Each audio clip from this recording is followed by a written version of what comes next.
C'est vraiment un petit élevage d'amateurs, c'est 3 chèvres angora qui donnent du mohair, la laine mohair, qu'on tond donc 2 fois dans l'année.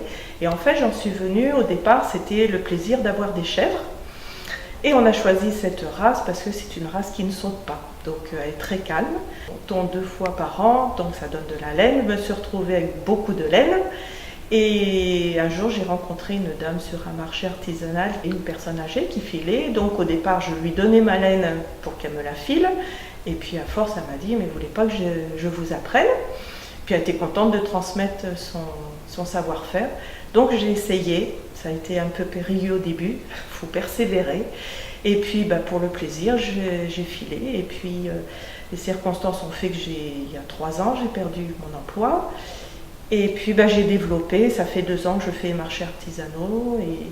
Et donc j'ai fait un petit peu, j'ai connu un élevage d'alpaga, donc j'ai essayé l'alpaga.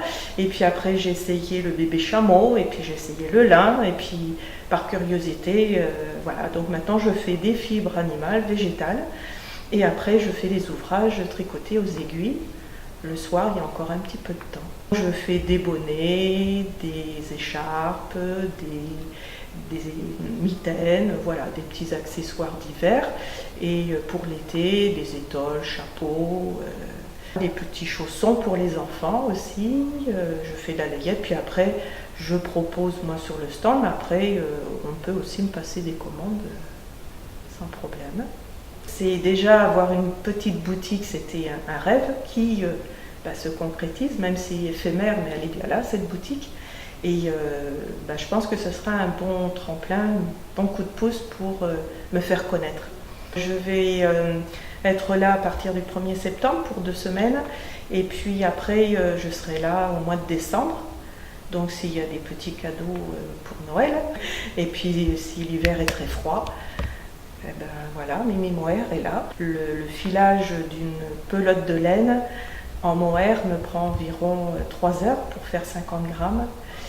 En alpaga, en bébé alpaga, c'est une fibre très fine, comme la soie sauvage par exemple. Et là, il me faut 6 heures. Donc qu'en filage.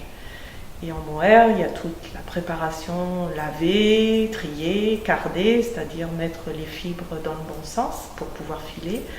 Et puis après, il y a le tricot. Pour une grande écharpe, il me faut 1 semaine de travail.